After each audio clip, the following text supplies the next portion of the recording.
ਹਰ ਕਿਰਪਾ ਤੇ ਸੰਤ ਭੇਟਿਆ।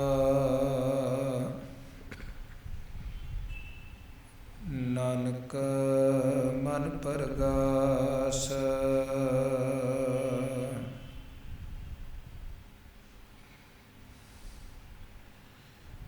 ਬਲਿਹਾਰੀ ਗੁਰ ਆਪਣੇ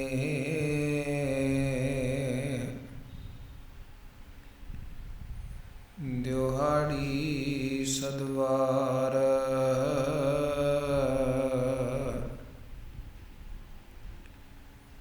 ਜਿਨ ਮਾਨਸ ਤੇ ਦੇਵਤੇ ਕੀਏ, ਕਰਤ ਨ ਲਾਗੀ ਵਾਰ।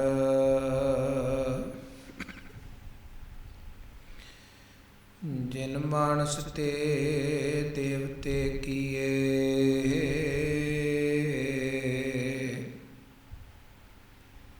ਕਰਤ ਨ ਲਾਗੀ ਵਾਰ। ਜੇ ਭੁੱਲੀ ਜੇ ਚੁੱਕੀ ਸਾਈਂ, ਪੀ ਤਹੀਂ ਜੀ ਕਾਢੀਆ।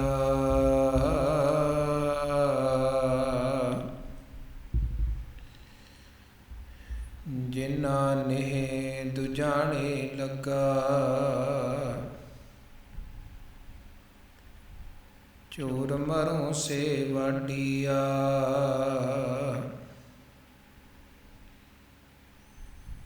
ਜਿਨਾ ਨੇਹ ਦੁਜਾਣੇ ਲੱਗਾ,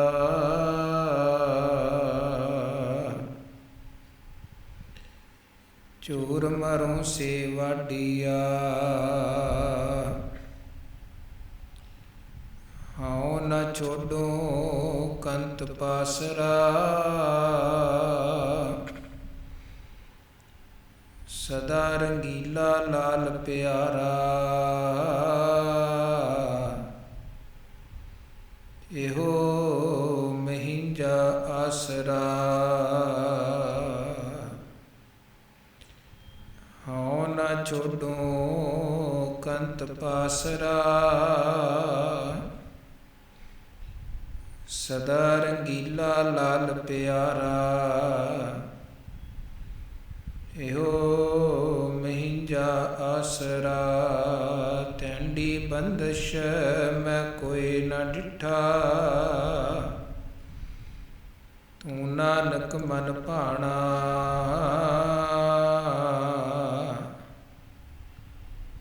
ਘੋਲ ਘੁਮਾਈ ਤਿਸ ਮਿੱਤਰ ਵਿਚੋਲੇ।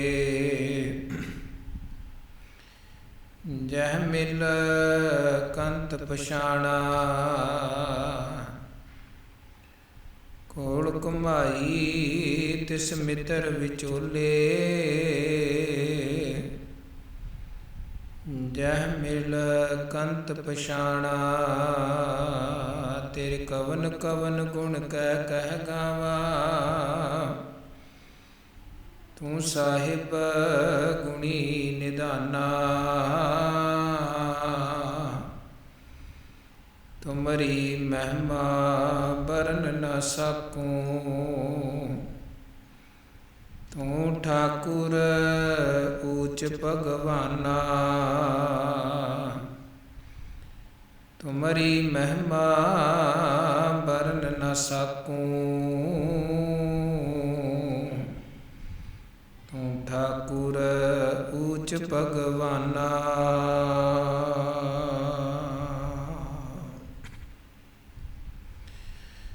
ਜੁਗ ਜੁਗ ਅਟਲ ਸਤਿਗੁਰੂ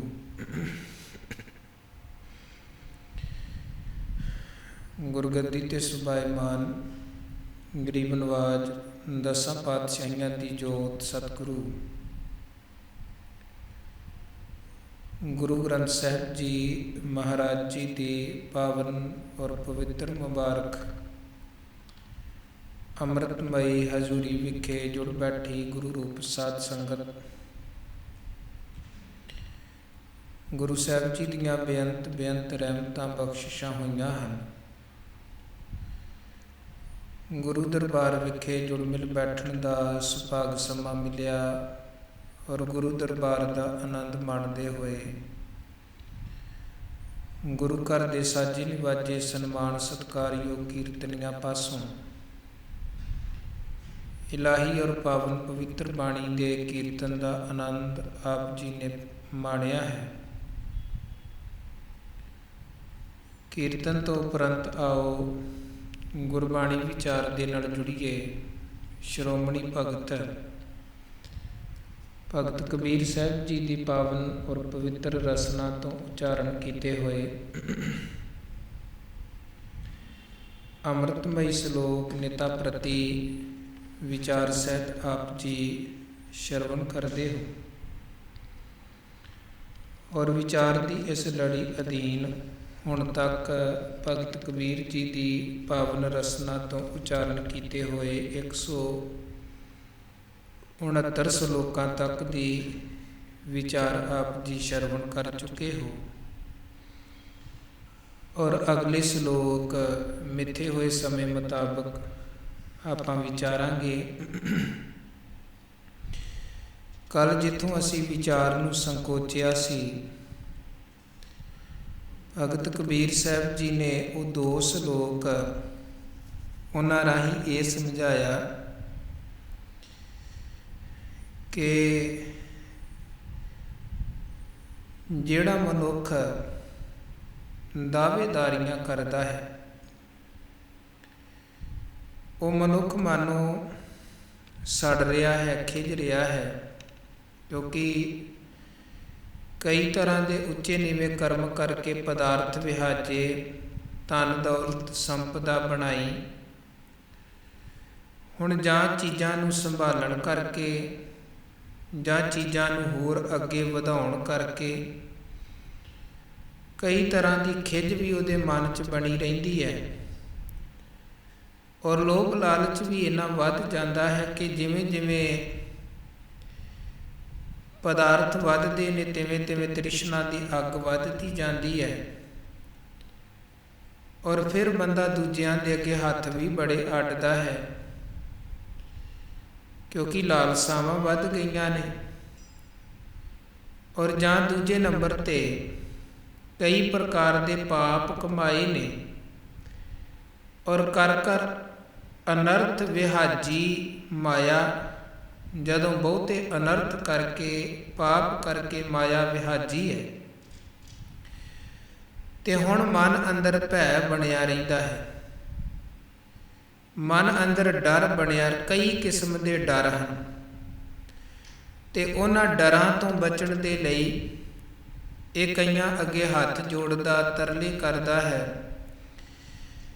ਪਰ ਦੂਜੇ ਪਾਸੇ ਕਬੀਰ ਜੀ ਕਹਿੰਦੇ ਜਿਹੜਾ ਮਨੁੱਖ ਨਿਰਦਾਵੇ ਰਹਿਣ ਵਾਲਾ ਹੈ, ਭਾਵ ਜਿਹਨੇ ਕੋਈ ਪਾਪ ਕਰਕੇ ਸੰਪਦਾ ਨਹੀਂ ਵਿਹਾਜੀ ਔਰ ਜਿਹਦੇ ਅੰਦਰ ਕੋਈ ਕਿਸੇ ਤਰ੍ਹਾਂ ਦਾ ਲੋਭ ਨਹੀਂ ਹੈ, ਲਾਲਚ ਨਹੀਂ ਹੈ, ਉਹ ਫਿਰ ਫਕੀਰੀ ਬਿਰਤੀ 'ਚ ਜਿਉਂਦਾ ਹੈ, ਬੇਪਰਵਾਹ ਹੋ ਕੇ ਜਿਉਂਦਾ ਹੈ। ਵੱਡੇ ਤੋਂ ਵੱਡਾ ਰਾਜਾ, ਮਹਾਰਾਜਾ, ਅਹਿਲਕਾਰ, ਸ਼ਾਹੂਕਾਰ, ਅਫਸਰ ਕੋਈ ਵੀ ਉਹਦੇ ਸਾਹਮਣੇ ਹੋਵੇ, ਉਹ ਕਿਸੇ ਦੀ ਪਰਵਾਹ ਨਹੀਂ ਕਰਦਾ ਹੈ, ਕਿਸੇ ਦੀ ਖੁਸ਼ਾਮਦ ਨਹੀਂ ਕਰਦਾ, ਕਿਉਂਕਿ ਨਾ ਅੰਦਰ ਕਿਸੇ ਤਰ੍ਹਾਂ ਦਾ ਲਾਲਚ ਹੈ, ਨਾ ਕਿਸੇ ਤਰ੍ਹਾਂ ਦਾ ਅੰਦਰ ਡਰ ਹੈ। ਸੋ ਇਹ ਵਿਚਾਰ ਕਬੀਰ ਜੀ ਨੇ ਕੱਲ ਸਾਨੂੰ ਰਹਿਮਤ ਕਰਕੇ ਸਮਝਾਈ। ਇਸ ਤੋਂ ਅੱਗੇ ਅੱਜ 170 ਨੰਬਰ ਸ਼ਲੋਕ ਅੰਦਰ ਭਗਤ ਜੀ ਫਰਮਾਨ ਕਰਦੇ ਹਨ, ਕਬੀਰ ਪਾਲ ਸਮੂਹਾ ਸਰਵਰ ਭਰਾ, ਪੀ ਨਾ ਸਕੈ ਕੋਈ ਨੀਰ। ਕਬੀਰ ਸਾਹਿਬ ਜੀ ਕਹਿੰਦੇ ਏਦਾਂ ਸਮਝੋ ਜਿਵੇਂ ਕੋਈ ਸਰੋਵਰ ਹੈ, ਉੱਪਰ ਤੱਕ ਨੱਕਾ ਨੱਕ ਪਾਣੀ ਦੇ ਨਾਲ ਭਰਿਆ ਹੋਇਆ ਹੈ। ਪਾਲ ਸ਼ਬਦ ਦਾ ਮਤਲਬ ਹੈ ਉੱਪਰਲਾ ਕਿਨਾਰਾ, ਜੋ ਇੱਕ ਸਰੋਵਰ ਦਾ, ਤਲਾਬ ਦਾ ਉਹ ਚਾਰੇ ਪਾਸਿਆਂ ਦਾ ਕਿਨਾਰਾ, ਬਾਉਂਡਰੀ ਹੁੰਦੀ ਹੈ। ਕਹਿੰਦੇ ਐਨ ਉੱਪਰ ਤੱਕ ਸਰੋਵਰ ਭਰਿਆ ਪਿਆ ਹੈ ਪਾਣੀ ਦੇ ਨਾਲ, ਪਰ ਪੀ ਨਾ ਸਕਾ ਕੋਈ ਨੀਰ। ਫਿਰ ਵੀ ਉਹਦੇ 'ਚੋਂ ਲੋਕ ਪਾਣੀ ਨਹੀਂ ਪੀ ਪਾ ਰਹੇ ਹਨ, ਫਿਰ ਵੀ ਪਾਣੀ ਨਹੀਂ ਪੀ ਰਹੇ ਹਨ। ਤੇ ਭਗਤ ਜੀ ਕਹਿੰਦੇ ਮਾਲਕ ਦੀ ਰਹਿਮਤ, ਕਿਰਪਾ ਤੇ ਸਾਡੇ ਚੰਗੇ ਭਾਗ ਉਹ ਸਰੋਵਰ ਜਿਹਦੇ ਚੋਂ ਬਾਕੀ ਪਾਣੀ ਨਹੀਂ ਪੀ ਰਹੇ ਹਨ ਜਾਂ ਪਾਣੀ ਨਹੀਂ ਪੀਤਾ ਜਾ ਰਿਹਾ ਹੈ, ਉੱਥੋਂ ਹੀ ਅਸੀਂ ਆਨੰਦ ਦੇ ਨਾਲ ਜਲ ਛਕ ਰਹੇ ਹਾਂ, ਭਰ ਪਾਣੀ ਪੀਂਦੇ ਪਏ ਹਾਂ। ਇਹਦਾ ਭਾਵ ਕਬੀਰ ਸਾਹਿਬ ਜੀ ਦਾ ਇਸ ਸ਼ਲੋਕ ਦਾ ਇਹ ਹੈ ਕਿ ਸੰਸਾਰ ਮਾਨੋ ਇੱਕ ਸਰੋਵਰ ਦੀ ਤਰ੍ਹਾਂ ਹੈ, ਔਰ ਅਕਾਲ ਪੁਰਖ ਵਾਹਿਗੁਰੂ ਸੰਸਾਰ ਅੰਦਰ ਹਰ ਜਗ੍ਹਾ ਤੇ ਵਿਆਪਕ ਹੈ, ਹਰ ਘਟ ਅੰਦਰ ਵਿਆਪਕ ਹੈ, ਹਰ ਥਾਂ ਤੇ ਮਾਲਕ ਵਸ ਰਿਹਾ ਹੈ। ਪਰ ਲੋਕ ਫਿਰ ਵੀ ਪਰਮਾਤਮਾ ਤੋਂ ਟੁੱਟੇ ਪਏ ਨੇ। ਮਾਲਕ ਦੇ ਨਾਮ ਦਾ ਰਸ, ਮਾਲਕ ਦੇ ਮਿਲਾਪ ਦਾ ਆਨੰਦ ਜਾਂ ਮਾਲਕ ਦੇ ਨੇੜੇ ਹੋਣ ਦਾ ਜਿਹੜਾ ਅਹਿਸਾਸ ਹੈ ਉਹ ਜੀਵਾਂ ਨੂੰ ਨਹੀਂ ਹੈ। ਇਹਦੇ ਤੋਂ ਜੀਵ ਸੱਖਣੇ ਹਨ। ਹੁਣ ਇਹ ਸੰਸਾਰ ਰੂਪੀ ਸਰੋਵਰ ਤੇ ਇਹ ਜਗ ਸੱਚੇ ਕੀ ਹੈ? ਕੋਠੜੀ ਸੱਚੇ ਕਾ ਵਿਚਵਾਸ, ਕਰਤੇ ਪੁਰਖ ਦਾ ਸੱਚੇ ਦਾ ਵਿੱਚ ਹੀ ਨਿਵਾਸ ਹੈ। ਪਰ ਫਿਰ ਵੀ ਜੀਵ ਪਿਆਸੇ ਹਨ, ਫਿਰ ਵੀ ਜੀਵ ਕਰਤੇ ਪੁਰਖ ਦੇ ਨਾਮ ਤੋਂ, ਇਬਾਦਤ ਤੋਂ ਵਿਹੂਣੇ ਹਨ। ਉਹਦਾ ਕਾਰਨ ਕਬੀਰ ਸਾਹਿਬ ਕਹਿੰਦੇ ਹੋ ਸਕਦਾ ਕਿਸੇ ਦੇ ਭਾਗ ਮਾੜੇ ਹੋਣ, ਹੋ ਸਕਦਾ ਕਿਸੇ ਦੇ ਕਰਮ ਮਾੜੇ ਹੋਣ, ਅਗਿਆਨਤਾ ਹੈ, ਕਈ ਪ੍ਰਕਾਰ ਦੇ ਕਾਰਨ ਹੋ ਸਕਦੇ ਹਨ। ਕਿਉਂਕਿ ਗਿਆਨ ਅੰਜਨ ਗੁਰ ਦੀਆ, ਅਗਿਆਨ ਅੰਧੇਰ ਵਿਨਾਸ਼। ਗੁਰੂ ਦੇ ਗਿਆਨ ਤੋਂ ਬਿਨਾਂ ਕਈ ਵਾਰ ਬੰਦਾ ਅਗਿਆਨਤਾ ਕਰਕੇ ਭਟਕਦਾ ਰਹਿੰਦਾ ਹੈ ਤੇ ਕਈਆਂ ਦੀ ਜ਼ਿੰਦਗੀ ਲੰਘ ਜਾਂਦੀ ਹੈ ਇਸੇ ਭਟਕਣਾ ਦੇ ਵਿੱਚ। ਉਹ ਜਿਹੜੇ ਗਿਆਨ ਦੇ ਨੇਤਰ ਗੁਰੂ ਖੋਲ੍ਹਦੇ ਹਨ, ਉਹ ਗਿਆਨ ਦੇ ਨੇਤਰ ਖੁੱਲ੍ਹ ਨਹੀਂ ਪਾਉਂਦੇ ਹਨ। ਤੇ ਜਿੰਨੀ ਦੇਰ ਤੱਕ ਉਹ ਗਿਆਨ ਦੇ ਨੇਤਰ ਖੁੱਲ੍ਹਦੇ ਨਹੀਂ ਹਨ, ਓਨੀ ਦੇਰ ਬੰਦਾ ਅਗਿਆਨਤਾ ਦੀਆਂ ਘੁੰਮਣ ਘੇਰੀਆਂ 'ਚ, ਭਟਕਣਾ 'ਚ ਉਲਝਿਆ ਰਹਿੰਦਾ ਹੈ। ਤੇ ਉਸ ਭਟਕਣਾ ਕਰਕੇ ਜਾਂ ਅਗਿਆਨਤਾ ਕਰਕੇ ਨੇੜੇ ਹੁੰਦਿਆਂ ਵੀ ਰੱਬ ਨੂੰ ਮਹਿਸੂਸ ਮਨੁੱਖ ਨਹੀਂ ਕਰ ਪਾਉਂਦਾ। ਗੁਰੂ ਨਾਨਕ ਦੇਵ ਜੀ ਮਹਾਰਾਜ ਜੀ ਦੇ ਉਹ ਬਚਨ ਆਪਾਂ ਪੜ੍ਹਦੇ ਹਾਂ ਰੋਜ਼, ਜਿੱਥੇ ਹਜ਼ੂਰ ਸਮਝਾਉਂਦੇ ਨੇ ਕਿ ਸਭ ਮੈਂ ਜੋਤ, ਜੋਤ ਹੈ ਸੋਏ, ਤਿਸ ਦਾ ਚਾਨਣ ਸਭ ਮੈਂ ਚਾਨਣ ਹੋਏ। ਇਹ ਜਿਹੜੀ ਸਾਡੇ ਅੰਦਰ ਜੀਵਨ ਦੀ ਰੌਂ ਚੱਲ ਰਹੀ ਹੈ, ਇਹਨੂੰ ਚਲਾਉਣ ਵਾਲਾ ਕੌਣ ਹੈ? ਉਹ ਕਰਤਾ ਪੁਰਖ ਪਰਮਾਤਮਾ। ਕਿੱਥੇ ਹੈ? ਉਹ ਸਾਡੇ ਅੰਦਰ ਵਸ ਰਿਹਾ ਹੈ।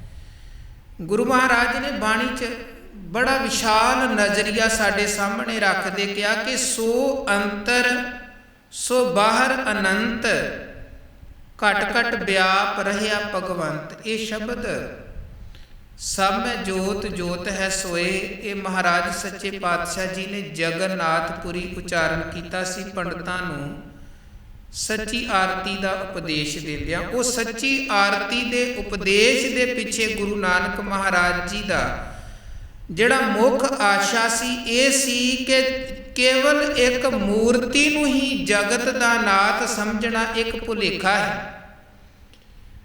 ਜਗਤ ਦਾ ਨਾਥ ਤੇ ਜਗਤ ਦੇ ਜਰਰੇ ਜਰਰੇ ਅੰਦਰ, ਕਣ ਕਣ ਅੰਦਰ, ਹਰ ਜਗ੍ਹਾ ਤੇ ਵਿਆਪਕ ਹੈ। ਹੁਣ ਜਦੋਂ ਪਰਮੇਸ਼ਰ ਦੀਆਂ ਕੁਝ ਵਿਚਾਰਾਂ ਗੁਰੂ ਨਾਨਕ ਮਹਾਰਾਜ ਸੱਚੇ ਪਾਤਸ਼ਾਹ ਉੱਥੇ ਕਹਿੰਦੇ ਨੇ ਤੇ ਪੰਡਤ ਵਿਚਾਰ ਚਰਚਾ, ਕਿਉਂਕਿ ਕਾਫੀ ਲੰਬੇਰੀ ਚੱਲੀ, ਕਈ ਪੱਖਾਂ ਤੋਂ ਵਿਚਾਰ ਚੱਲੀ, ਔਰ ਇਹ ਕੋਈ ਗੁਰੂ ਨਾਨਕ ਮਹਾਰਾਜ ਜੀ ਦੀ ਪੰਡਤਾਂ ਦੇ ਨਾਲ ਪਹਿਲੀ ਵਿਚਾਰ ਨਹੀਂ ਸੀ। ਪੰਡਤਾਂ ਦੇ ਨਾਲ ਤੇ ਗੁਰੂ ਨਾਨਕ ਮਹਾਰਾਜ ਜੀ ਦੀ ਵਿਚਾਰ ਚਰਚਾ ਰਾਏ ਭੋਏ ਦੀ ਤਲਵੰਡੀ ਤੋਂ ਹੀ ਆਰੰਭ ਹੋ ਚੁੱਕੀ ਸੀ। ਉਹ ਭਾਵੇਂ ਪੰਡਤ ਹਰਦਿਆਲ ਸੀ, ਜਿਹਨੂੰ ਮਹਾਰਾਜ ਨੇ ਸੱਚੇ ਜਨੇਊ ਦਾ ਉਪਦੇਸ਼ ਦਿੱਤਾ ਕਿ ਜਨੇਊ ਕੀ ਹੈ, ਜਾਂ ਉਥੋਂ ਦਾ ਗੋਪਾਲ ਪਾਂਧਾ ਵੀ ਇੱਕ ਪੰਡਤ ਸੀ ਜਿਹਦੇ ਕੋਲ ਗੁਰੂ ਨਾਨਕ ਮਹਾਰਾਜ ਸੱਚੇ ਪਾਤਸ਼ਾਹ ਜੀ ਨੂੰ ਮਹਿਤਾ ਕਾਲੂ ਜੀ ਪੜ੍ਹਨ ਦੇ ਲਈ ਲੈ ਕੇ ਗਏ ਸਨ।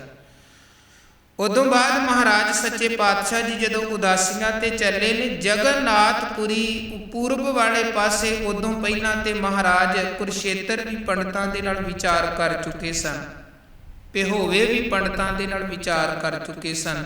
ਈਵਨ ਹਰਿਦੁਆਰ ਵਿਖੇ ਮਹਾਰਾਜ ਸੱਚੇ ਪਾਤਸ਼ਾਹ ਜੀ ਵਿਚਾਰ ਕਰ ਚੁੱਕੇ ਸਨ ਕਿ ਤੁਸੀਂ ਚੜ੍ਹਦੇ ਵਾਲੇ ਪਾਸੇ ਪਾਣੀ ਜੋ ਸੁੱਟਦੇ ਹੋ ਇਹ ਇੱਕ ਵਹਿਮ ਹੈ। ਉਹ ਮਹਾਰਾਜ ਨੇ ਉੱਥੇ ਕੌਤਕ ਵਰਤਾ ਕੇ ਗੱਲਾਂ ਸਮਝਾ ਦਿੱਤੀਆਂ ਸਨ। ਪ੍ਰਯਾਗ ਇਲਾਹਾਬਾਦ ਵੀ ਪੰਡਤਾਂ ਦੇ ਨਾਲ ਗੁਰੂ ਕੀ ਵਿਚਾਰ ਹੋ ਚੁੱਕੀ ਸੀ। ਬਨਾਰਸ ਕਾਸ਼ੀ ਵਿਖੇ ਵੀ ਪੰਡਤਾਂ ਦੇ ਨਾਲ ਗੁਰੂ ਨਾਨਕ ਸਾਹਿਬ ਵਿਚਾਰ ਕਰ ਚੁੱਕੇ ਸਨ ਤੇ ਹੁਣ ਜਗਨਨਾਥਪੁਰੀ ਫੇਰ ਮਹਾਰਾਜ ਜੀ ਦਾ ਵਾਹ ਵਾਸਤਾ ਪੰਡਤਾਂ ਦੇ ਨਾਲ ਪਿਆ ਹੈ। ਔਰ ਮਹਾਰਾਜ ਜੀ ਦੀ ਵੈਸੇ ਜਿਹੜੀ ਸਿਫਤ ਸੀ ਉਹ ਵੀ ਚਾਰੇ ਪਾਸੇ ਫੈਲ ਚੁੱਕੀ ਸੀ। ਗੁਰੂ ਨਾਨਕ ਮਹਾਰਾਜ ਆਪ ਬਾਅਦ 'ਚ ਕਿਸੇ ਜਗ੍ਹਾ ਤੇ ਪਹੁੰਚਦੇ ਸਨ, ਉਹਨਾਂ ਦਾ ਨਾਮ ਪਹਿਲਾਂ ਪਹੁੰਚ ਚੁੱਕਿਆ ਸੀ। ਇਸੇ ਨੂੰ ਹਜ਼ੂਰ ਬਾਣੀ 'ਚ ਵੀ ਗੁਰੂ ਅਰਜਨ ਸਾਹਿਬ ਨੇ ਕਿਹਾ ਹੈ ਕਿ ਪ੍ਰਗਟ ਭਈ ਸਗਲੇ ਯੁਗ ਅੰਤਰ ਗੁਰੂ ਨਾਨਕ ਕੀ ਵਡਿਆਈ। ਕਾਰਨ ਇਹ ਸੀ ਕਿ ਜਿੱਥੇ ਜਿੱਥੇ ਵੀ ਮਹਾਰਾਜ ਜੀ ਦੀ ਜਿਨ੍ਹਾਂ ਦੇ ਨਾਲ ਵੀ ਵਿਚਾਰ ਹੋਈ, ਬਹੁਤ ਉੱਚ ਕੋਟੀ ਦੇ ਵਿਦਵਾਨ ਪੰਡਤ ਲੋਕ ਸਨ। ਐਵੇਂ ਕੋਈ ਸਧਾਰਨ ਲੋਕਾਂ ਦੀ ਗੱਲ ਨਹੀਂ। ਹਾਂ, ਅਮੀਰ ਗਰੀਬ ਸਾਰੇ ਮਿਲੇ, ਗੱਲ ਵੱਖਰੀ ਹੈ, ਪਰ ਉੱਚ ਕੋਟੀ ਦੇ ਪੰਡਤਾਂ ਵਿਦਵਾਨਾਂ ਦੇ ਨਾਲ ਗੁਰੂ ਨਾਨਕ ਮਹਾਰਾਜ ਜੀ ਦੀ ਚਰਚਾ ਹੁੰਦੀ ਰਹੀ। ਤੇ ਗੁਰੂ ਨਾਨਕ ਮਹਾਰਾਜ ਜਿਹੜੀ ਚਰਚਾ ਵੀ ਕਰਦੇ ਸਨ ਉਹ ਐਨ ਉੱਚ ਕੋਟੀ ਦੀ ਚਰਚਾ ਹੁੰਦੀ ਸੀ। ਫਿਰ ਐਵੇਂ ਕੋਈ ਸਧਾਰਨ ਪੱਧਰ ਦੀਆਂ ਗੱਲਾਂ ਵੀ ਨਹੀਂ ਸੀ ਹੁੰਦੀਆਂ, ਬਹੁਤ ਉੱਚੀ ਪੱਧਰ ਦੀਆਂ ਵਿਚਾਰਾਂ। ਔਰ ਬਾਣੀ 'ਚੋਂ ਵੀ ਉਹ ਚੀਜ਼ਾਂ ਸਾਨੂੰ ਪ੍ਰਤੱਖ ਮਿਲਦੀਆਂ ਹਨ। ਔਰ ਹਰ ਜਗ੍ਹਾ ਤੇ ਅਖੀਰ ਪੰਡਤਾਂ ਨੂੰ ਝੁਕਣਾ ਪਿਆ ਗੁਰੂ ਨਾਨਕ ਮਹਾਰਾਜ ਜੀ ਦੇ ਸੱਚ ਦੇ ਸਾਹਮਣੇ।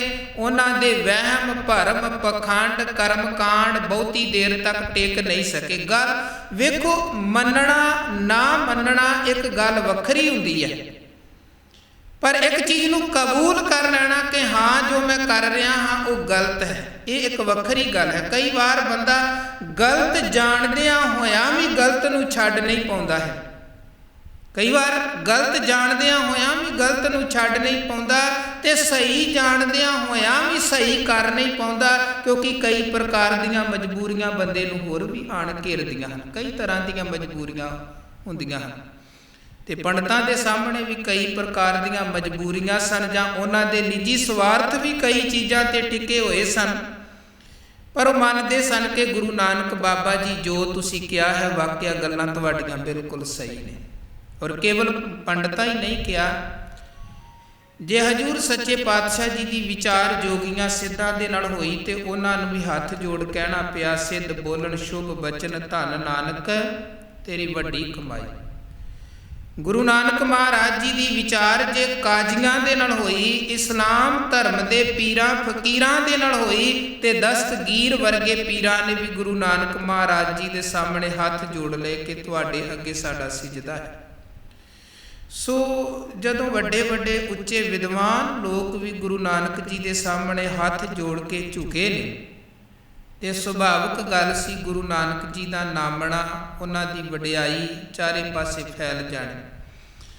ਹੁਣ ਜਿਸ ਵਕਤ ਮਹਾਰਾਜ ਜਗਨਨਾਥਪੁਰੀ ਪਹੁੰਚੇ, ਮਹਾਰਾਜ ਨੇ ਉਹ ਵਿਚਾਰ ਦੀ ਉੱਥੇ ਆਰੰਭਤਾ ਹੋਈ ਪੰਡਤਾਂ ਦੇ ਨਾਲ, ਤੇ ਉਹ ਪੰਡਤ ਲੋਕ ਵੀ ਬੜੀ ਚੰਗੀ ਤਰ੍ਹਾਂ ਜਾਣਦੇ ਸਨ ਕਿ ਇਹ ਉਹੀ ਗੁਰੂ ਨਾਨਕ ਬਾਬਾ ਜੀ ਹਨ ਜਿਹੜੇ ਹਰ ਜਗ੍ਹਾ ਤੇ ਫਤਿਹ ਹਾਸਲ ਕਰਦੇ ਆਏ ਹਨ।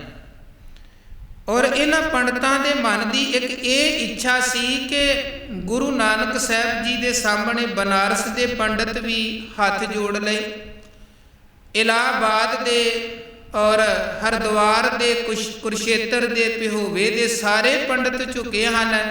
ਜੇ ਕਿਧਰੇ ਗੁਰੂ ਨਾਨਕ ਨੂੰ ਅਸੀਂ ਹਰਾ ਦਈਏ ਤੇ ਫਿਰ ਸਾਡੀ ਬੜੀ ਮਹਿਮਾ ਫੈਲੇਗੀ। ਉਹ ਸਾਰੇ ਪੰਡਤ ਵੀ ਕਹਿਣਗੇ ਕਿ ਜਗਨਨਾਥਪੁਰੀ ਵਾਲੇ ਪੰਡਤ ਕਿੰਨੇ ਵਿਦਵਾਨ ਨੇ ਜਿਨ੍ਹਾਂ ਨੇ ਗੁਰੂ ਨਾਨਕ ਨੂੰ ਹਰਾ ਦਿੱਤਾ ਹੈ। ਇਸ ਕਰਕੇ ਉਹਨਾਂ ਨੇ ਬੜੀ ਤਰ੍ਹਾਂ ਦੀਆਂ ਉਲਝਣਾਂ ਗੁਰੂ ਨਾਨਕ ਮਹਾਰਾਜ ਜੀ ਦੇ ਸਾਹਮਣੇ ਪਾਉਣ ਦੀ ਕੋਸ਼ਿਸ਼ ਕੀਤੀ। ਗੱਲਾਂ ਬਾਤਾਂ ਦੇ ਨਾਲ ਗੁਰੂ ਨਾਨਕ ਮਹਾਰਾਜ ਨੂੰ ਘੇਰਨ ਦੀ ਕੋਸ਼ਿਸ਼ ਕੀਤੀ ਕਿ ਕਿਸੇ ਨਾ ਕਿਸੇ ਤਰ੍ਹਾਂ ਅਸੀਂ ਇਹ ਸਾਬਤ ਕਰ ਦਈਏ ਕਿ ਤੁਸੀਂ ਗਲਤ ਹੋ, ਤੁਹਾਡੀਆਂ ਵਿਚਾਰਾਂ ਗਲਤ ਨੇ। ਉਹ ਵਿਚਾਰ ਚਲਦਿਆਂ ਚਲਦਿਆਂ ਗੱਲ ਇੱਥੇ ਆਈ, ਕਹਿਣ ਲੱਗੇ ਕਿ ਰੱਬ ਦੀਆਂ ਗੱਲਾਂ ਤੁਸੀਂ ਬੜੀਆਂ ਕਰਦੇ ਜੇ, ਔਰ ਕਦੇ ਰੱਬ ਨੂੰ ਵੇਖਿਆ ਵੀ ਹੈ ਕਿ ਨਹੀਂ ਵੇਖਿਆ ਹੈ। ਪੰਡਤ ਗੁਰੂ ਨਾਨਕ ਮਹਾਰਾਜ ਨੂੰ ਪੁੱਛਦੇ ਨੇ ਔਰ ਗੁਰੂ ਨਾਨਕ ਮਹਾਰਾਜ ਸੱਚੇ ਪਾਤਸ਼ਾਹ ਕਹਿਣ ਲੱਗੇ ਅਸੀਂ ਵੇਖਿਆ ਹੈ ਰੱਬ ਨੂੰ। ਇੱਥੋਂ ਤੱਕ ਤੇ ਪੰਡਤ ਠੀਕ ਹੈ, ਬਹੁਤੀ ਹੈਰਾਨਗੀ ਉਹਨਾਂ ਨੂੰ ਨਹੀਂ ਹੋਈ ਇਸ ਗੱਲ ਦੀ। ਪਰ ਦੂਜੀ ਗੱਲ ਗੁਰੂ ਨਾਨਕ ਮਹਾਰਾਜ ਕਹਿਣ ਲੱਗੇ, ਨਾ ਕੇਵਲ ਅਸੀਂ ਰੱਬ ਨੂੰ ਵੇਖਿਆ ਹੈ, ਸੱਚ ਇਹ ਹੈ ਕਿ ਰੱਬ ਤੁਸੀਂ ਵੀ ਵੇਖਿਆ ਹੈ, ਪ੍ਰਮਾਤਮਾ ਤੁਸੀਂ ਵੀ ਵੇਖਿਆ ਹੈ। ਪਰ ਫਰਕ ਇੰਨਾ ਹੈ ਕਿ ਅਸੀਂ ਉਹਨੂੰ ਵੇਖਿਆ, ਉਹਨੂੰ ਪਹਿਚਾਣ ਲਿਆ, ਤੁਸੀਂ ਉਹਨੂੰ ਵੇਖਦੇ ਹੋ ਪਰ ਉਹਨੂੰ ਪਛਾਣਦੇ ਨਹੀਂ ਹੋ। ਪੰਡਤ ਬੜੇ ਹੈਰਾਨ ਕਿ ਅਸੀਂ ਕਿੱਥੇ ਰੱਬ ਨੂੰ ਵੇਖਿਆ ਤੇ ਪਛਾਣਿਆ ਨਹੀਂ ਹੈ। ਜਿੱਥੇ ਗੁਰੂ ਨਾਨਕ ਬਾਬਾ ਜੀ ਨੇ ਰੱਬ ਨੂੰ ਪਛਾਣ ਲਿਆ, ਅਸੀਂ ਵੇਖਿਆ ਤੇ ਪਛਾਣਿਆ ਨਹੀਂ। ਕਹਿਣ ਲੱਗੇ ਜੀ ਕਿੱਥੇ ਅਸੀਂ ਰੱਬ ਨੂੰ ਵੇਖਿਆ ਤੇ ਪਛਾਣਿਆ ਨਹੀਂ। ਉੱਥੇ ਫਿਰ ਗੁਰੂ ਨਾਨਕ ਮਹਾਰਾਜ ਸੱਚੇ ਪਾਤਸ਼ਾਹ ਜੀ ਨੇ ਕਿਹਾ ਸੀ ਕਿ ਪ੍ਰਮਾਤਮਾ ਕਿੱਥੇ ਹੈ। ਉਹ ਕਰਤਾ ਆਪਣੀ ਸਾਜੀ ਹੋਈ ਕੁਦਰਤ ਦੇ ਅੰਦਰ ਵਰਤ ਰਿਹਾ ਹੈ, ਕੁਦਰਤ ਦੇ ਜਰਰੇ ਜਰਰੇ ਅੰਦਰ ਵਰਤ ਰਿਹਾ ਹੈ। ਸਭ ਮੈਂ ਜੋਤ ਜੋਤ ਹੈ ਸੋਏ, ਤਿਸ ਦਾ ਚਾਨਣ ਸਭ ਮੈਂ ਚਾਨਣ ਹੋਏ। ਹਰ ਇੱਕ ਅੰਦਰ ਰੱਬ ਦੀ ਜੋਤ ਵਸਦੀ ਹੈ। ਪਰ ਤੁਸੀਂ ਕਹਿੰਦੇ ਹੋ ਨਹੀਂ ਤੂੰ ਸ਼ੂਦਰ ਹੈ, ਤੂੰ ਮੰਦਿਰ ਦਾ ਦਰਵਾਜ਼ਾ ਟੱਪ ਨਹੀਂ ਸਕਦਾ ਹੈ, ਤੂੰ ਮੰਦਿਰ ਦੇ ਅੰਦਰ ਪ੍ਰਵੇਸ਼ ਨਹੀਂ ਕਰ ਸਕਦਾ, ਤੂੰ ਪੂਜਾ ਪਾਠ ਨਹੀਂ ਕਰ ਸਕਦਾ, ਤੂੰ ਸ਼ੂਦਰ ਹੈ, ਤੂੰ ਇਸਤਰੀ ਹੈ। ਕਈ ਤਰ੍ਹਾਂ ਦੇ ਬੰਧਨ ਤੁਸੀਂ ਬਣਾਏ। ਮਹਾਰਾਜ ਕਹਿੰਦੇ ਅਸੀਂ ਉਹਨਾਂ 'ਚ ਰੱਬ ਵੇਂਦੇ ਹਾਂ ਜਿਨ੍ਹਾਂ ਨੂੰ ਤੁਸੀਂ ਫਿਟਕਾਰ ਕੇ ਬਾਹਰ ਸੁੱਟਦੇ ਪਏ। ਹੁਣ ਇਸ ਗੱਲ ਦੀ ਸਮਝ ਕਿੱਦਾਂ ਪੈ ਸਕਦੀ ਹੈ ਕਿ ਸਾਰਿਆਂ 'ਚ ਰੱਬ ਦੀ ਜੋਤ ਵਸਦੀ ਹੈ, ਜਾਂ ਇਸ ਗੱਲ ਨੂੰ ਸਮਝ ਕੇ ਜੀਵਨ ਦੇ ਅੰਦਰ ਅਸੀਂ ਅਪਣਾ ਕਿੱਦਾਂ ਸਕਦੇ ਹਾਂ ਕਿ ਰੱਬ ਦੀ ਜੋਤ ਸਾਰਿਆਂ ਅੰਦਰ ਵਰਤਦੀ ਹੈ। ਉਹ ਵੀ ਹਜ਼ੂਰ ਸੱਚੇ ਪਾਤਸ਼ਾਹ ਜੀ ਨੇ ਉੱਥੇ ਸਮਝਾਇਆ। ਕਹਿੰਦੇ ਸਭ ਮੈਂ ਜੋਤ ਜੋਤ ਹੈ ਸੋਏ, ਤਿਸ ਦਾ ਚਾਨਣ ਸਭ ਮੈਂ ਚਾਨਣ ਹੋਏ। ਗੁਰ ਸਾਖੀ ਜੋਤ ਪ੍ਰਗਟ ਹੋਏ, ਜੋ ਤਿਸ ਭਾਵੈ ਸੋ ਆਰਤੀ ਹੋਏ। ਜਿੰਨੀ ਦੇਰ ਤੱਕ ਗੁਰੂ ਦੀ ਸਿੱਖਿਆ ਸਾਡੇ ਅੰਦਰ ਨਹੀਂ ਜਾਂਦੀ ਹੈ, ਉਨੀ ਦੇਰ ਤੱਕ ਸਾਡੇ ਅੰਦਰ ਦਾ ਭਰਮ ਦਾ ਪਰਦਾ ਖਤਮ ਨਹੀਂ ਹੋ ਸਕਦਾ। ਤੇ ਜਿੰਨੀ ਦੇਰ ਉਹ ਅੰਦਰ ਦਾ ਭਰਮ ਦਾ ਪਰਦਾ ਨਹੀਂ ਮੁੱਕਦਾ ਹੈ, ਉਨੀ ਦੇਰ ਤੱਕ ਸਾਡੇ ਅੰਦਰੋਂ ਵਿਤਕਰੇਬਾਜ਼ੀ ਵੀ ਮੁੱਕ ਨਹੀਂ ਸਕਦੀ ਹੈ। ਉਨੀ ਦੇਰ ਤੱਕ ਸਾਡੇ ਅੰਦਰ ਤੋਂ ਈਰਖਾ ਵੀ ਨਹੀਂ ਮੁੱਕ ਸਕਦੀ, ਅਗਿਆਨਤਾ ਦਾ ਹਨੇਰਾ ਨਹੀਂ ਮੁੱਕ ਸਕਦਾ, ਜਾਤ ਪਾਤ ਵਾਲੀ ਬਿਰਤੀ ਅੰਦਰ ਤੋਂ ਮੁੱਕ ਨਹੀਂ ਸਕਦੀ। ਪਰ ਜਿਸ ਹਿਰਦੇ 'ਚ ਗੁਰੂ ਦੀ ਸਿੱਖਿਆ ਉਪਦੇਸ਼ ਗੁਰੂ ਦਾ ਗਿਆਨ ਵਰਤ ਗਿਆ, ਉਹਦਾ ਜੀਵਨ ਦਾ ਨਜ਼ਰੀਆ ਭਾਈ ਕਨ੍ਹਈਆ ਜੀ ਵਰਗਾ ਬਣਦਾ ਹੈ, ਭਾਈ ਨੰਦ ਲਾਲ ਜੀ ਵਰਗਾ ਬਣਦਾ ਹੈ। ਉਹ ਇਸੇ ਸੰਸਾਰ ਸਮੁੰਦਰ 'ਚੋਂ ਮਾਲਕ ਨੂੰ ਵੇਂਦਾ ਵੀ ਹੈ ਤੇ ਮਾਲਕ ਦੇ ਨਾਮ ਅੰਮ੍ਰਿਤ ਰਸ ਨੂੰ ਵੀ ਪੀਂਦਾ ਹੈ। ਭਾਈ ਨੰਦ ਲਾਲ ਜੀ ਦੇ ਜੀਵਨ ਦੀ ਉਹ ਬੜੀ ਪਿਆਰੀ ਘਟਨਾ ਹੈ ਕਿ ਮਹਾਰਾਜ ਗੁਰੂ ਕਲਗੀਧਰ ਪਾਤਸ਼ਾਹ ਦਰਬਾਰ 'ਚ ਸੁਭਾਏਮਾਨ ਇੱਕ ਸਿੱਖ ਆਇਆ। ਉਹਨੇ ਬੜਾ ਸੋਹਣਾ ਨੀਲਾ ਚੋਲਾ ਗੁਰੂ ਸਾਹਿਬ ਜੀ ਨੂੰ ਭੇਟ ਕੀਤਾ ਤੇ ਨਾਲ ਬੇਨਤੀ ਕੀਤੀ, ਮਹਾਰਾਜ ਮੇਰੀ ਇੱਛਾ ਹੈ ਇਹ ਚੋਲਾ ਤੁਸੀਂ ਹੁਣੇ ਪਹਿਨੋ ਤਾਂ ਕਿ ਮੇਰਾ ਮਨ ਖੁਸ਼ ਹੋ ਜਾਵੇ, ਮੈਂ ਸਮਝਾਂ ਕਿ ਮੇਰੀ ਭੇਟਾ ਗੁਰੂ ਨੇ ਸਵੀਕਾਰ ਕਰ ਲਈ ਹੈ, ਉਦੋਂ ਬਾਅਦ ਫਿਰ ਮੈਂ ਤੁਹਾਡੇ ਕੋਲੋਂ ਆਗਿਆ ਲੈ ਕੇ ਚਲੇ ਜਾਣਾ। ਸਿੱਖ ਦੀ ਭਾਵਨਾ ਨੂੰ ਪ੍ਰੇਮ ਨੂੰ ਵੇਂਦੇ ਹੋਏ ਮਹਾਰਾਜ ਸੱਚੇ ਪਾਤਸ਼ਾਹ ਜੀ ਨੇ ਉਹ ਸੋਹਣਾ ਨੀਲਾ ਚੋਲਾ ਬਾਣਾ ਪਹਿਨ ਲਿਆ ਔਰ ਬੜਾ ਜਚਿਆ ਮਹਾਰਾਜ ਸੱਚੇ ਪਾਤਸ਼ਾਹ ਜੀ ਦੇ ਤਨ ਤੇ ਉਹ ਚੋਲਾ। ਇੰਨੀ ਦੇਰ ਨੂੰ ਭਾਈ ਨੰਦ ਲਾਲ ਗੁਰੂ ਕੇ ਦਰਬਾਰ 'ਚ ਪਹੁੰਚ ਗਏ। ਸਿੱਖ ਨੇ ਤੇ ਮਹਾਰਾਜ ਜੀ ਦੀਆਂ ਖੁਸ਼ੀਆਂ ਲਈਆਂ, ਉਹ ਤੇ ਚਲਾ ਗਿਆ। ਭਾਈ ਨੰਦ ਲਾਲ ਗੁਰੂ ਕੀ ਹਜ਼ੂਰੀ 'ਚ ਆਏ। ਉਹਨਾਂ ਨੇ ਮਹਾਰਾਜ ਜੀ ਨੂੰ ਨੀਲਾ ਬਾਣਾ ਨੀਲਾ ਚੋਲਾ ਪਹਿਨਿਆ ਵੇਖਿਆ ਤੇ ਗੁਰੂ ਸਾਹਿਬ ਦੀ ਬੜੀ ਤਾਰੀਫ ਕਰਦੇ ਨੇ। ਭਾਈ ਨੰਦ ਲਾਲ ਬੜੀਆਂ ਵਡਿਆਈਆਂ ਮਹਾਰਾਜ ਸੱਚੇ ਪਾਤਸ਼ਾਹ ਜੀ ਦੀਆਂ। ਸਤਿਗੁਰੂ ਕਿਆ ਕਮਾਲ ਹੈ, ਕਿੰਨਾ ਇਹ ਚੋਲਾ ਤੁਹਾਡੇ ਤੇ ਜੱਜ ਰਿਹਾ ਹੈ। ਮੇਰਾ ਚਿੱਤ ਕਰਦਾ ਮੈਂ ਤੁਹਾਡੇ ਚਰਨਾਂ ਤੋਂ ਸੈਂਕੜੇ ਵਾਰ ਲੱਖਾਂ ਵਾਰ ਕੁਰਬਾਨ ਜਾਵਾਂ। ਕਿੰਨਾ ਸੋਹਣਾ ਲੱਗ ਰਿਹਾ ਹੈ ਅੱਜ ਇਸ ਚੋਲੇ 'ਚ ਤੁਹਾਡਾ ਸਵਰੂਪ, ਬੜਾ ਸੋਹਣਾ ਚੋਲਾ ਹੈ, ਬਹੁਤ ਸੋਹਣਾ। ਮਹਾਰਾਜ ਕਹਿਣ ਲੱਗੇ ਨੰਦ ਲਾਲ ਚੋਲਾ ਸੋਹਣਾ ਲੱਗ ਰਿਹਾ ਹੈ? ਕਹਿਣ ਲੱਗਾ ਜੀ ਮਹਾਰਾਜ ਬਹੁਤ ਸੋਹਣਾ। ਗੁਰੂ ਸਾਹਿਬ ਨੇ ਉਹ ਚੋਲਾ ਉਤਾਰਿਆ ਤੇ ਭਾਈ ਨੰਦ ਲਾਲ ਨੂੰ ਬਖਸ਼ ਦਿੱਤਾ, ਲੈ ਜੇ ਇੰਨਾ ਹੀ ਸੋਹਣਾ ਚੋਲਾ ਹੈ ਤੇ ਤੂੰ ਰੱਖ ਲੈ। ਭਾਈ ਨੰਦ ਲਾਲ ਨੂੰ ਉਹ ਮਹਾਰਾਜ ਚੋਲਾ ਬਖਸ਼ ਦਿੰਦੇ ਨੇ। ਦੀਵਾਨ ਦੀ ਹੋ ਗਈ ਸੰਪੂਰਨਤਾ। ਗੁਰੂ ਮਹਾਰਾਜ ਆਪ ਵਿਸ਼ਰਾਮ ਦੇ ਲਈ ਚਲੇ ਗਏ ਤੇ ਭਾਈ ਨੰਦ ਲਾਲ ਜਦੋਂ ਗੁਰੂ ਕੇ ਦਰਬਾਰ ਤੋਂ ਬਾਹਰ ਗਏ, ਦਰਵਾਜ਼ਿਓਂ ਬਾਹਰ ਇੱਕ ਸਿੱਖ ਕੋਈ ਗਰੀਬੜਾ, ਉਹਨੇ ਭਾਈ ਨੰਦ ਲਾਲ ਨੂੰ ਪੁੱਛਿਆ ਮੈਂ ਗੁਰੂ ਗੋਬਿੰਦ ਸਿੰਘ ਸਾਹਿਬ ਦੇ ਦਰਸ਼ਨ ਕਰਨੇ, ਉਹਨਾਂ ਨੂੰ ਮਿਲਣਾ, ਸਤਿਗੁਰੂ ਕਿੱਥੇ ਨੇ? ਭਾਈ ਸਾਹਿਬ ਕਹਿਣ ਲੱਗੇ ਮਹਾਰਾਜ ਤੇ ਇਸ ਵਕਤ ਦੀਵਾਨਾਂ 'ਚ ਨਹੀਂ, ਹੁਣ ਤੇ ਦੀਵਾਨ ਖਤਮ ਹੋਏ ਨੇ, ਸਤਿਗੁਰੂ ਤੇ ਆਰਾਮ ਕਰ ਰਹੇ ਨੇ। ਤੇ ਉਹ ਸਿੱਖ ਬੜਾ ਨਿਰਾਸ਼ ਹੋਇਆ, ਕਹਿਣ ਲੱਗਾ ਮੈਂ ਤੇ ਬੜੀ ਆਸ ਦੇ ਨਾਲ ਆਇਆ ਸਾਂ ਗੁਰੂ ਕੇ ਦਰਸ਼ਨ ਕਰਨ ਦੇ ਲਈ, ਕੁਝ ਬੇਨਤੀਆਂ ਕਰਨੀਆਂ ਸਨ ਤੇ ਮਹਾਰਾਜ ਤੇ ਮਿਲੇ ਨਹੀਂ ਹਨ। ਤੇ ਸੁਭਾਵਕ ਭਾਈ ਨੰਦ ਲਾਲ ਕਹਿਣ ਲੱਗਾ ਭਾਈ ਗੁਰੂ ਕਿਆ ਪਿਆਰਿਆ ਸਿੱਖਾ, ਮੈਂ ਸੇਵਾ 'ਚ ਹਾਜ਼ਰ ਹਾਂ, ਤੂੰ ਦੱਸ ਕੋਈ ਮੇਰੇ ਲਾਇਕ ਸੇਵਾ ਹੈ ਤੇ ਮੈਂ ਸੇਵਾ ਕਰ ਦਿੰਦਾ ਹਾਂ। ਬਾਕੀ ਸਤਿਗੁਰੂ ਤੇ ਜਦੋਂ ਆਉਣਗੇ ਦਰਸ਼ਨ ਮੇਲੇ ਕਰ ਲੈਣਾ। ਉਹ ਹੁਣ ਸਿੱਖ ਕਹਿਣ ਲੱਗਾ, ਭਾਈ ਨੰਦ ਲਾਲ ਜੀ ਸਰਦੀਆਂ ਆ ਰਹੀਆਂ ਨੇ, ਮੇਰੇ ਕੋਲ ਪਹਿਨਣ ਦੇ ਲਈ ਕੱਪੜੇ ਕੋਈ ਨਹੀਂ, ਮੈਂ ਤੇ ਮਹਾਰਾਜ ਨੂੰ ਇਹੀ ਬੇਨਤੀ ਕਰਨੀ ਸੀ, ਮਹਾਰਾਜ ਕੋਈ ਬਸਤਰ ਬਖਸ਼ ਦਵੋ ਇਹ ਤਨ ਢੱਕਣ ਦੇ ਲਈ। ਤੇ ਨੰਦ ਲਾਲ ਜੀ ਜੇ ਤੁਸੀਂ ਸੇਵਾ ਕਰਨੀ ਹੈ ਤੇ ਆ ਜਿਹੜਾ ਚੋਲਾ ਤੁਸੀਂ ਪਕੜਿਆ ਹੈ ਇਹ ਕਿਰਪਾ ਕਰਕੇ ਮੈਨੂੰ ਦੇ ਦੇਵੋ, ਮੈਂ ਪਹਿਨ ਲਵਾਂ ਤੇ ਸਰਦੀਆਂ ਮੇਰੀਆਂ ਸੌਖੀਆਂ ਲੰਘ ਜਾਣ। ਭਾਈ ਨੰਦ ਲਾਲ ਨੇ ਕੋਈ ਅੱਗੋਂ ਕਿੰਤੂ ਪਰੰਤੂ ਨਾ ਨੁੱਕਰ ਨਹੀਂ ਕੀਤੀ। ਉਹ ਚੋਲਾ ਉਹ ਸਿੱਖ ਨੂੰ ਗਰੀਬ ਨੂੰ ਬਖਸ਼ ਦਿੱਤਾ ਜਿਹਨੇ ਕਿਹਾ ਸੀ ਕਿ ਮੈਂ ਮਹਾਰਾਜ ਜੀ ਦੇ ਕੋਲੋਂ ਬਸਤਰ ਲੈਣੇ ਸਨ। ਭਾਈ ਨੰਦ ਲਾਲ ਨੇ ਉਹ ਚੋਲਾ ਬਖਸ਼ ਦਿੱਤਾ। ਤੇ ਹੁਣ ਇੱਧਰ ਕਿਸੇ ਨੇ ਮਹਾਰਾਜ ਸੱਚੇ ਪਾਤਸ਼ਾਹ ਦੇ ਕੋਲ ਸਹਿਜੀ ਆਵਾਜ਼ 'ਚ ਗੱਲ ਕਰ ਦਿੱਤੀ, ਮਹਾਰਾਜ ਵੇਖੋ ਨੰਦ ਲਾਲ ਤੇ ਤੁਹਾਡੀਆਂ ਬਖਸ਼ਿਸ਼ਾਂ ਨੂੰ ਵੀ ਸੰਭਾਲਦਾ ਨਹੀਂ ਪਿਆ ਤੇ ਆਪੋ ਹੀ ਦਾਤਾ ਬਣ ਕੇ ਬਹਿ ਗਿਆ ਹੈ। ਕਿੰਨੇ ਪਿਆਰ ਦੇ ਨਾਲ ਤੁਸੀਂ ਨੰਦ ਲਾਲ ਨੂੰ ਸੋਹਣਾ ਬਸਤਰ ਨੀਲਾ ਚੋਲਾ ਬਖਸ਼ਿਆ ਸੀ ਤੇ ਨੰਦ ਲਾਲ ਨੇ ਇੱਕ ਦਿਨ ਵੀ ਆਪਣੇ ਕੋਲ ਨਹੀਂ ਰੱਖਿਆ ਤੇ ਅੱਗੇ ਦੇ ਦਿੱਤਾ। ਤੁਹਾਡੀ ਰਹਿਮਤ ਦੀ ਬਖਸ਼ਿਸ਼ ਦੀ ਨਿਸ਼ਾਨੀ ਨੂੰ ਉਹਨੇ ਸੰਭਾਲਿਆ ਹੀ ਨਹੀਂ ਤੇ ਅੱਗੇ ਤੋਰ ਦਿੱਤਾ। ਮਹਾਰਾਜ ਪੁੱਛੋ ਤਾਂ ਸਹੀ ਉਹਨੂੰ ਸੱਦ ਕੇ ਉਹਨੇ ਇੱਦਾਂ ਕਿਉਂ ਕੀਤਾ ਹੈ। ਮਹਾਰਾਜ ਕਹਿਣ ਲੱਗੇ ਕੋਈ ਨਾ ਪੁੱਛ ਲਵਾਂਗੇ, ਕਿਉਂਕਿ ਵਿੱਚ ਹੀ ਕਈ ਐਸੇ ਹੁੰਦੇ ਹਨ, ਗੁਰੂ ਸੰਗਤ ਦੇ ਵਿੱਚ ਹੀ ਹੁੰਦੇ ਹਨ,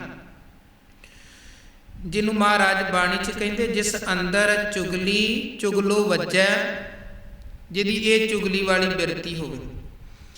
ਮਹਾਰਾਜ ਕਹਿਣ ਲੱਗੇ ਕੋਈ ਨਾ ਪੁੱਛ ਲਵਾਂਗੇ ਨੰਦ ਲਾਲ ਨੂੰ। ਤੇ ਭਾਈ ਨੰਦ ਲਾਲ ਜਦੋਂ ਦਰਬਾਰ 'ਚ ਆਏ ਨਾ ਤੇ ਉਹ ਮਹਾਰਾਜ ਸੱਚੇ ਪਾਤਸ਼ਾਹ ਕਹਿਣ ਲੱਗੇ, ਭਾਈ ਨੰਦ ਲਾਲ ਜੀ ਤੁਹਾਡੀਆਂ ਕੁਝ ਸ਼ਿਕਾਇਤਾਂ ਸਾਡੇ ਕੋਲ ਆਈਆਂ ਨੇ ਕਿ ਤੁਸੀਂ ਗੁਰੂ ਘਰ ਦੀ ਬਖਸ਼ਿਸ਼ ਨੂੰ ਸੰਭਾਲਦੇ ਨਹੀਂ ਹੋ।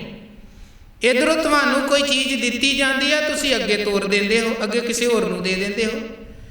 ਭਾਈ ਨੰਦ ਲਾਲ ਹੱਥ ਜੋੜ ਕਹਿਣ ਲੱਗੇ, ਮਹਾਰਾਜ ਕਿੱਥੇ ਗੁਸਤਾਖੀ ਹੋ ਗਈ, ਮੈਂ ਖੜਾ ਹਾਂ ਤੁਹਾਡੀ ਤਾਬਿਆ, ਤੁਹਾਡੇ ਚਰਨਾਂ 'ਚ ਹਰ ਸਜ਼ਾ ਭੋਗਣ ਦੇ ਲਈ। ਮਹਾਰਾਜ ਕਹਿਣ ਲੱਗੇ ਨੰਦ ਲਾਲ ਉਹ ਚੋਲਾ ਕਿੱਥੇ ਹੈ ਜਿਹੜਾ ਨੀਲਾ ਚੋਲਾ ਤੈਨੂੰ ਦਿੱਤਾ ਸੀ, ਚੋਲਾ ਕਿੱਥੇ। ਭਾਈ ਨੰਦ ਲਾਲ ਅੱਗੋਂ ਮਹਾਰਾਜ ਨੂੰ ਕਹਿਣ ਲੱਗੇ, ਸਤਿਗੁਰੂ ਜੀ ਤੁਹਾਨੂੰ ਪਤਾ ਹੋਵੇਗਾ ਕਿੱਥੇ ਹੈ, ਮੈਨੂੰ ਕੁਝ ਨਹੀਂ ਜੇ ਪਤਾ ਕਿੱਥੇ ਹੈ। ਮਹਾਰਾਜ ਕਹਿਣ ਲੱਗੇ ਸਾਨੂੰ ਕਿੱਦਾਂ ਪਤਾ ਹੋਵੇਗਾ ਕਿੱਥੇ ਹੈ, ਚੋਲਾ ਤੇ ਅਸੀਂ ਤੈਨੂੰ ਦਿੱਤਾ ਸੀ, ਤੈਨੂੰ ਪਤਾ ਹੋਵੇਗਾ ਕਿੱਥੇ ਹੈ।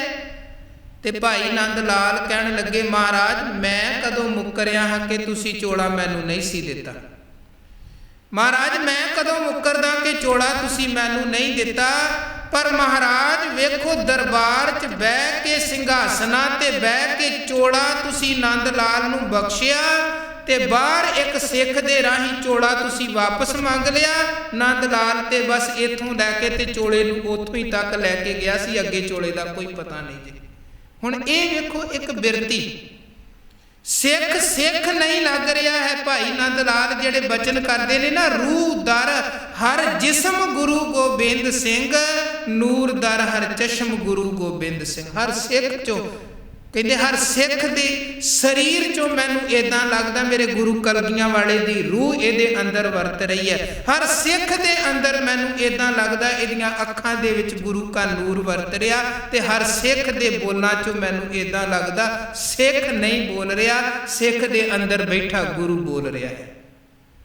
ਇਹ ਹੈ ਉਹ ਬਿਰਤੀ ਜਿੱਥੇ ਗੁਰਸਿੱਖਾਂ ਅੰਦਰ ਸਤਿਗੁਰ ਵਰਤੈ ਦੀ ਬਿਰਤੀ ਸੋਚ। ਮਹਾਰਾਜ ਸੱਚੇ ਪਾਤਸ਼ਾਹ ਕਹਿੰਦੇ ਜੋਤ ਤੇ ਸਾਰਿਆਂ ਦੇ ਅੰਦਰ ਵਰਤਦੀ ਹੈ, ਪਰ ਹਰ ਕੋਈ ਸਮਝ ਨਹੀਂ ਪਾਉਂਦਾ ਹੈ। ਸਮਝਦਾ ਕੌਣ ਹੈ? ਗੁਰਸਾਖੀ ਜੋਤ ਪ੍ਰਗਟ ਹੋਏ, ਜੋ ਤਿਸ ਭਾਵੈ ਸੋ ਆਰਤੀ। ਕਬੀਰ ਸਾਹਿਬ ਕਹਿੰਦੇ ਕਬੀਰ ਪਾਲ ਸਮੂਹਾਂ ਸਰਵਰ ਭਰਾ। ਇਹ ਜਿਹੜਾ ਸੰਸਾਰ ਰੂਪੀ ਸਰੋਵਰ ਹੈ ਇਹ ਤੇ ਉੱਪਰ ਤੱਕ ਐਨ ਨਕਾ ਨਕ ਮਾਲਕ ਦੇ ਨਾਲ ਭਰਿਆ ਪਿਆ। ਭਾਵ ਇਹਦੇ ਹਰ ਜ਼ਰਰੇ, ਹਰ ਛਿਨ, ਹਰ ਕਣ ਅੰਦਰ ਮਾਲਕ ਵਸ ਰਿਹਾ ਹੈ, ਪਰ ਪੀ ਨਾ ਸਕੈ ਕੋਈ ਨੀਰ। ਲੋਕ ਹੰਕਾਰ ਦੇ ਪਰਦੇ 'ਚ ਫਸੇ ਪਏ ਨੇ, ਰੱਬ 'ਚ ਰਹਿੰਦਿਆਂ ਵੀ ਰੱਬ ਤੋਂ ਟੁੱਟੇ ਪਏ, ਪਾਣੀ 'ਚ ਰਹਿੰਦਿਆਂ ਵੀ ਪਾਣੀ ਤੋਂ ਟੁੱਟੇ ਪਏ ਨੇ। ਭਾਗ ਵੱਡੇ ਤੈਂ ਪਾਇਓ ਤੂੰ ਭਰ ਭਰ ਪੀਓ ਕਬੀਰ। ਕਬੀਰ ਸਾਹਿਬ ਕਹਿੰਦੇ ਉਹ ਕਬੀਰ ਤੇਰੇ ਚੰਗੇ ਭਾਗ ਤੈਨੂੰ ਉਹ ਰੱਬ ਦੀ ਵਿਆਪਕਤਾ ਦਿਖਾਈ ਦਿੱਤੀ, ਮਾਲਕ ਦੀ ਸਮਝ ਪਈ। ਹੁਣ ਮਾਲਕ ਦੇ ਨਾਮ ਅੰਮ੍ਰਿਤ ਦੇ ਰਸ ਨੂੰ ਤੂੰ ਨਕਾ ਨਕ ਪੀ, ਆਨੰਦੋ ਆਨੰਦ ਹੋ ਤੇ ਆਪਣੇ ਅੰਦਰ ਦੀ ਪਿਆਸ ਬੁਝਾ। ਕਬੀਰ ਪ੍ਰਭਾਤੇ ਤਾਰੇ ਖਿਸੈ, ਤਿਉ ਇਹ ਖਿਸੈ ਸਰੀਰ। ਇਹ ਸਰੀਰ ਦੀ ਕੀ ਅਸਲੀਅਤ ਹੈ। ਜਿਵੇਂ ਰਾਤ ਹਨੇਰਾ ਹੁੰਦਾ ਹੈ ਤੇ ਆਪਾਂ ਵੇਖਦੇ ਹਾਂ ਅਸਮਾਨ ਤਾਰਿਆਂ ਦੇ ਨਾਲ ਭਰ ਜਾਂਦਾ, ਅਣਗਿਣਤ ਤਾਰੇ ਅਸਮਾਨ 'ਚ। ਜਿਵੇਂ ਜਿਵੇਂ ਰਾਤ ਲੰਘਦੀ ਹੈ, ਸਵੇਰੇ ਸੂਰਜ ਦੇ ਚੜ੍ਹਨ ਤੋਂ ਪਹਿਲਾਂ ਸੂਰਜ ਦੀ ਜਿਵੇਂ ਜਿਵੇਂ ਉਹ ਪ੍ਰਕਾਸ਼, ਉਹ ਲਾਈਟ ਫੈਲਦੀ ਹੈ ਤੇ ਸਹਿਜੇ ਸਹਿਜੇ ਫਿਰ ਤਾਰੇ ਮੱਧਮ ਪੈਣੇ ਸ਼ੁਰੂ ਹੋ ਜਾਂਦੇ ਹਨ। ਔਰ ਇੱਕ ਵਕਤ ਐਸਾ ਆਉਂਦਾ ਹੈ ਜਦੋਂ ਅਸਮਾਨ ਤੇ ਫਿਰ ਕੋਈ ਤਾਰਾ ਨਹੀਂ ਦਿਸਦਾ ਹੈ। ਰਾਤ ਅਣਗਿਣਤ ਤਾਰੇ ਸਨ, ਪਰ ਸਵੇਰੇ ਦਿਨ ਚੜ੍ਹਿਆ ਤੇ ਹੁਣ ਇੱਕ ਵੀ ਤਾਰਾ ਨਹੀਂ। ਸਹਿਜੇ ਸਹਿਜੇ ਜਿਵੇਂ ਜਿਵੇਂ ਪ੍ਰਕਾਸ਼, ਰੋਸ਼ਨੀ, ਚਾਨਣ ਵੱਧਦਾ ਜਾਂਦਾ ਹੈ, ਤਿਵੇਂ ਤਿਵੇਂ ਅਸਮਾਨ ਦੇ ਤਾਰੇ ਘਟਦੇ ਜਾਂਦੇ ਨੇ। ਕਬੀਰ ਸਾਹਿਬ ਉਹ ਇੱਕ ਦ੍ਰਿਸ਼ਟਾਂਤ ਸਾਡੇ ਸਾਹਮਣੇ ਰੱਖ ਕੇ ਗੱਲ ਕਰ ਰਹੇ ਨੇ ਕਿ ਤਿਉ ਇਹ ਖਿਸੈ ਸਰੀਰ। ਜਿਵੇਂ ਸੂਰਜ ਦੇ ਪ੍ਰਕਾਸ਼ ਦੇ ਨਾਲ ਜਾਂ ਸੂਰਜ ਚੜ੍ਹਨ ਤੋਂ ਪਹਿਲਾਂ ਹੀ ਉਹਦੀ ਲਾਲੀ ਦੇ ਨਾਲ ਤਾਰੇ ਅਸਮਾਨ 'ਚੋਂ ਦਿਸਣੇ, ਅਲੋਪ ਹੋਣੇ ਸ਼ੁਰੂ ਹੋ ਜਾਂਦੇ ਨੇ। ਇਸੇ ਤਰ੍ਹਾਂ ਕਹਿੰਦੇ ਤੇਰਾ ਸਰੀਰ ਇਹ ਵੀ ਦਿਨੋਂ ਦਿਨ ਘਟ ਰਿਹਾ ਹੈ, ਦਿਨੋਂ ਦਿਨ ਘਟ ਰਿਹਾ, ਖਿਸ ਰਿਹਾ ਹੈ।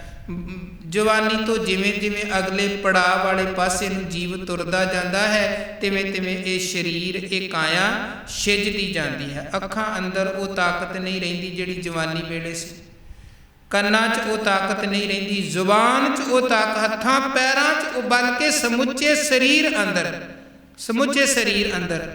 ਜਿਵੇਂ ਆਪਾਂ ਬਾਹਰੀ ਤੌਰ 'ਤੇ ਕੋਈ ਮਸ਼ੀਨ ਖਰੀਦ ਕੇ ਲਿਆਉਂਦੇ ਹਾਂ ਤੇ ਸਮੇਂ ਦੇ ਨਾਲ ਸਹਿਜੇ ਸਹਿਜੇ ਉਹਦੇ ਪੁਰਜੇ ਢਿੱਲੇ ਪੈਣੇ ਸ਼ੁਰੂ ਹੋ ਜਾਂਦੇ ਹਨ, ਘਸਣੇ ਸ਼ੁਰੂ ਹੋ ਜਾਂਦੇ ਹਨ ਤੇ ਇੱਕ ਸਮਾਂ ਐਸਾ ਆਉਂਦਾ ਹੈ ਕਿ ਉਹ ਚੱਲਣਾ ਬੰਦ ਕਰ ਦਿੰਦੀ ਹੈ। ਇਸੇ ਤਰ੍ਹਾਂ ਇਹ ਸਰੀਰ ਕਾਇਆ ਵੀ ਇੱਕ ਮਸ਼ੀਨ ਦੀ ਤਰ੍ਹਾਂ ਹੈ। ਔਰ ਇਹ ਵੀ ਸਮੇਂ ਦੇ ਨਾਲ ਮਹਾਰਾਜ ਕਹਿੰਦੇ ਇਹਦੀ ਹਰ ਚੀਜ਼ ਘਸਦੀ ਜਾਂਦੀ ਹੈ। ਸਰੀਰ ਦਾ ਹਰ ਅੰਗ ਸਹਿਜੇ ਸਹਿਜੇ ਢਲਦਾ ਜਾਂਦਾ, ਕਮਜ਼ੋਰ ਹੁੰਦਾ ਜਾਂਦਾ ਹੈ। ਇਹ ਦੋਏ ਅੱਖਰ ਨਾ ਕਿਸੈ ਸੋ ਗਹਿ ਰਹਿਓ ਕਬੀਰ। ਕਬੀਰ ਸਾਹਿਬ ਕਹਿੰਦੇ ਨਾ ਕੇਵਲ ਸਰੀਰ ਦੀ ਗੱਲ ਹੈ, ਬਾਕੀ ਸੰਸਾਰ ਦੀ ਹਰ ਚੀਜ਼ ਬਿਨਸਨਹਾਰ ਹੈ। ਸਮੇਂ ਦੇ ਨਾਲ ਚੀਜ਼ਾਂ ਘਟਦੀਆਂ ਜਾਂਦੀਆਂ ਨੇ, ਬਿਨਸਦੀਆਂ ਜਾਂਦੀਆਂ ਹਨ, ਪਰ ਜੇ ਕੋਈ ਹਮੇਸ਼ਾ ਅਟਲ ਰਹਿਣ ਵਾਲਾ ਹੈ ਉਹ ਹੈ ਅਕਾਲ ਪੁਰਖ, ਕਰਤੇ ਪੁਰਖ ਪਰਮਾਤਮਾ ਦਾ ਨਾਮ, ਜਿਹੜਾ ਕਦੇ ਮੁੱਕਣ ਵਾਲਾ ਨਹੀਂ ਹੈ, ਕਦੇ ਪੁਰਾਣਾ ਹੋਣ ਵਾਲਾ ਨਹੀਂ ਹੈ। ਉਹ ਕਬੀਰ ਸਾਹਿਬ ਕਹਿੰਦੇ ਇਹ ਦੋਏ ਅੱਖਰ ਨਾ ਕਿਸੈ। ਹੁਣ ਵੇਖੋ ਆਪਾਂ ਬਾਣੀ 'ਚ ਵੀ ਉਦਾਹਰਨਾਂ ਪੜ੍ਹਦੇ ਹਾਂ ਹਰਨਾਕਸ਼ ਦੇ ਸਮੇਂ ਦੀਆਂ। ਹੁਣ ਪਤਾ ਨਹੀਂ ਯੁੱਗਾਂ ਦੀ ਗੱਲ ਹੈ, ਕਿੰਨੀਆਂ ਸਦੀਆਂ ਪਹਿਲਾਂ ਕਦੇ ਹਰਨਾਕਸ਼ ਹੋਇਆ ਤੇ ਉਸ ਵਕਤ ਪ੍ਰਹਿਲਾਦ ਭਗਤ ਹੋਇਆ ਜਿਹਨੇ ਅਕਾਲ ਪੁਰਖ ਪਰਮਾਤਮਾ ਨੂੰ ਜਪਿਆ। ਹੁਣ ਉਸ ਕਾਲ ਦੀ, ਉਸ ਸਮੇਂ ਦੀ ਅੱਜ ਕੋਈ ਚੀਜ਼ ਇੱਥੇ ਮੌਜੂਦ ਨਹੀਂ ਹੈ, ਕੋਈ ਚੀਜ਼ ਮੌਜੂਦ ਨਹੀਂ ਹੈ ਜਿਹੜੀ ਉਦੋਂ ਦੀ ਚੀਜ਼ ਅੱਜ ਵੀ ਵਰਤੀ ਜਾ ਸਕਦੀ ਹੋਵੇ। ਪਰ ਪਰਮਾਤਮਾ ਦਾ ਨਾਮ ਜਿਹੜਾ ਉਦੋਂ ਪ੍ਰਹਿਲਾਦ ਨੇ ਜਪਿਆ ਸੀ, ਉਹੀ ਮਾਲਕ ਦਾ ਨਾਮ ਅੱਜ ਵੀ ਜਪ ਕੇ ਜੀਵ ਆਪਣਾ ਪਾਰ ਉਤਾਰਾ ਤੇ ਉਧਾਰ ਕਰ ਸਕਦਾ ਹੈ। ਹੋਰ ਬਾਣੀ 'ਚ ਕਿਸੇ ਪੁਰਾਣੀ ਚੀਜ਼ ਨੂੰ ਦੁਬਾਰਾ ਵਰਤੋਂ 'ਚ ਅੱਜ ਲਿਆਂਦੀ ਜਾ ਸਕੇ, ਕੋਈ ਇੱਦਾਂ ਦੀ ਐਗਜ਼ੈਂਪਲ ਮਿਸਾਲ ਉਹਨਾਂ ਨੇ ਨਹੀਂ ਦਿੱਤੀ, ਪਰ ਮਾਲਕ ਦੇ ਨਾਮ ਦੀ ਜ਼ਰੂਰ ਦਿੱਤੀ ਕਿ ਰਾਮ ਜਪੋ ਜੀ ਐਸੇ ਐਸੇ ਧਰੂ ਪ੍ਰਹਿਲਾਦ ਜਪਿਓ ਹਰ ਜੈਸੇ। ਬਾਕੀ ਤਾਂ ਹਰ ਚੀਜ਼ ਸਮੇਂ ਨੇ ਨਿਗਲ ਲਈ, ਹਰ ਚੀਜ਼ ਵਕਤ ਦੇ ਨਾਲ ਖਤਮ ਹੋ ਗਈ, ਪਰ ਜੋ ਨਹੀਂ ਖਤਮ ਹੋਇਆ ਉਹ ਹੈ ਅਕਾਲ ਪੁਰਖ। ਤੇ ਅਕਾਲ ਪੁਰਖ ਦਾ ਨਾਮ ਜਾਂ ਫਿਰ ਉਹ ਜਪਣ ਵਾਲੇ ਨਾਮੀ ਪੁਰਖ ਦੀ ਵਡਿਆਈ ਅੱਜ ਵੀ ਮੌਜੂਦ ਹੈ ਜਿਹੜੇ ਪ੍ਰਹਿਲਾਦ ਨੇ ਜਪਿਆ। ਇਸੇ ਨੂੰ ਗੁਰੂ ਤੇਗ ਬਹਾਦਰ ਸਾਹਿਬ ਕਹਿੰਦੇ ਨਾਮ ਰਹਿਓ ਸਾਧੂ ਰਹਿਓ, ਰਹਿਓ ਗੁਰੂ ਗੋਬਿੰਦ। ਕਬੀਰ ਸਾਹਿਬ ਕਹਿੰਦੇ ਉਹ ਜਿਹੜਾ ਅਟਲ ਅਡੋਲ ਹਮੇਸ਼ਾ ਰਹਿਣ ਵਾਲਾ ਪਰਮਾਤਮਾ ਦਾ ਨਾਮ ਹੈ, ਸੋ ਗਹਿ ਰਹਿਓ ਕਬੀਰ। ਕਬੀਰ ਨੇ ਉਹ ਨਾਮ ਨੂੰ ਧਾਰਨ ਕੀਤਾ ਹੈ, ਬਾਕੀ ਬਿਨਸ ਜਾਣ ਵਾਲੀਆਂ ਚੀਜ਼ਾਂ ਨੂੰ ਅਸੀਂ ਛੱਡ ਦਿੱਤਾ ਹੈ। ਕਬੀਰ ਕੋਠੀ ਕਾਠ ਕੀ ਦੈਂ ਦਿਸ਼ ਲਾਗੀ ਆਗ। ਕਬੀਰ ਸਾਹਿਬ ਕਹਿੰਦੇ ਇਹ ਜਿਹੜਾ ਸਾਡਾ ਸਰੀਰ ਹੈ ਨਾ, ਇਹ ਮਾਨੋ ਲੱਕੜ ਦੇ ਬਣੇ ਹੋਏ ਮਕਾਨ ਦੀ ਤਰ੍ਹਾਂ ਹੈ, ਲੱਕੜ ਦੀ ਬਣੀ ਹੋਈ ਕੋਠੜੀ ਦੀ ਤਰ੍ਹਾਂ ਹੈ। ਜਾਂ ਸਮੁੱਚੇ ਸੰਸਾਰ ਦੀ ਜਗਤ ਦੀ ਵੀ ਗੱਲ ਕਰ ਲਈਏ, ਕਹਿੰਦੇ ਇਹ ਇੱਦਾਂ ਸਮਝੋ ਜਿੱਦਾਂ ਲੱਕੜ ਦਾ ਬਣਿਆ ਹੋਇਆ ਕੋਈ ਮਕਾਨ, ਕੋਈ ਕੋਠੜੀ ਹੈ, ਔਰ ਦੈਣ ਦਿਸ਼ ਲਾਗੀ ਆਗ, ਇਹਦੇ ਚਾਰੇ ਪਾਸੇ, ਦਸਾਂ ਹੀ ਪਾਸਿਆਂ, ਇੱਕ ਤੇ ਹਨ ਚਾਰ ਦਿਸ਼ਾਵਾਂ, ਪਰ ਵਿਚਾਰਵਾਨ ਜਦੋਂ ਇਹਦੀ ਹੋਰ ਗੂੜ ਵਿਆਖਿਆ ਕਰਦੇ ਹਨ ਤੇ ਉਹ ਕਹਿੰਦੇ ਹਨ ਕਿ ਮੁੱਖ ਦਿਸ਼ਾਵਾਂ ਤੇ ਭਾਵੇਂ ਚਾਰ ਨੇ ਪਰ ਅਸਲ ਦੇ ਵਿੱਚ 10 ਦਿਸ਼ਾਵਾਂ ਹਨ। ਹੋਰ ਵੀ ਬਹੁਤ ਜਗ੍ਹਾ ਤੇ ਸਤਿਗੁਰੂ ਨੇ ਬਾਣੀ 'ਚ ਦੈਂ ਦਿਸ਼ 10 ਦਿਸ਼ਾਵਾਂ ਦੀ ਗੱਲ ਕੀਤੀ ਹੈ। ਚਾਰ ਕੁੰਟ ਦੈਂ ਦਿਸ਼ ਭਰਮੇ, 12 ਮਹਾਂ ਬਾਣੀ ਦੇ ਬਿਲਕੁਲ ਆਰੰਭਲੇ ਬਚਨ ਹਨ। ਕਿਰਤ ਕਰਮ ਕੇ ਵਿਛੜੇ, ਕਰ ਕਿਰਪਾ ਮੇਲੋ ਰਾਮ, ਚਾਰ ਕੁੰਟ ਦਹਿ ਦਿਸ਼ ਭਰਮੇ, ਥੱਕ ਆਏ ਪ੍ਰਭ ਕੀ ਸ਼ਾਮ। ਹੁਣ ਚਾਰ ਦਿਸ਼ਾਵਾਂ ਆਪਾਂ ਸਧਾਰਨ ਰੂਪ 'ਚ ਪੂਰਬ, ਪੱਛਮ, ਉੱਤਰ ਤੇ ਦੱਖਣ, ਇਹ ਚਾਰ ਦਿਸ਼ਾਵਾਂ ਮੰਨਦੇ ਹਾਂ। ਪਰ ਵਿਚਾਰਵਾਨ ਜਦੋਂ ਇਹਨਾਂ ਚਾਰਾਂ ਦਿਸ਼ਾਵਾਂ ਤੋਂ ਅੱਗੇ 10 ਦਿਸ਼ਾਵਾਂ ਦੀ ਗੱਲ ਕਰਦੇ ਨੇ, ਉਹ ਚਾਰ ਦਿਸ਼ਾਵਾਂ ਤੇ ਹੋ ਗਈਆਂ ਪਲੱਸ ਦੇ ਨਿਸ਼ਾਨ ਦੀ ਤਰ੍ਹਾਂ ਚਾਰੇ ਕੋਨੇ, ਪਰ ਉਹ ਜਿਹੜਾ ਚਾਰਾਂ ਦਿਸ਼ਾਵਾਂ ਦੇ ਵਿਚਕਾਰ ਨੇ ਚਾਰ ਹਿੱਸੇ ਹੋਰ ਹੁੰਦੇ ਹਨ ਪਲੱਸ ਦੇ ਨਿਸ਼ਾਨ 'ਚ ਆਪਾਂ ਵੇਖਦੇ ਚਾਰੇ ਪਾਸੇ ਨੂੰ ਜਿਹੜੀ ਸਪੇਸ ਹੁੰਦੀ ਹੈ, ਉਹ ਕਹਿੰਦੇ ਚਾਰ ਤੇ ਹੋ ਗਏ। ਉਹ ਪੂਰਬ, ਪੱਛਮ, ਉੱਤਰ, ਦੱਖਣ, ਤੇ ਇੱਕ ਕੋਨਾ ਹੋ ਗਿਆ ਪੂਰਬ ਤੇ ਪੱਛਮ ਦੇ ਵਿਚਕਾਰਲਾ, ਫਿਰ ਪੱਛਮ ਤੇ ਦੱਖਣ, ਦੱਖਣ ਤੇ ਪੂਰਬ, ਪੂਰਬ ਤੇ ਉੱਤਰ ਦੇ ਵਿਚਕਾਰਲਾ ਜਿਹੜਾ ਕੋਨਾ ਹੋ ਗਿਆ। ਚਾਰ ਦਿਸ਼ਾਵਾਂ ਉਹ ਹੋ ਗਈਆਂ, ਔਰ 2 ਉੱਪਰ ਤੇ ਨੀਚੇ, ਅਸਮਾਨ ਤੇ ਹੇਠਾਂ ਜ਼ਮੀਨ 2, ਇਹ ਇੱਦਾਂ ਫਿਰ 4 4 8 ਤੇ 2 10।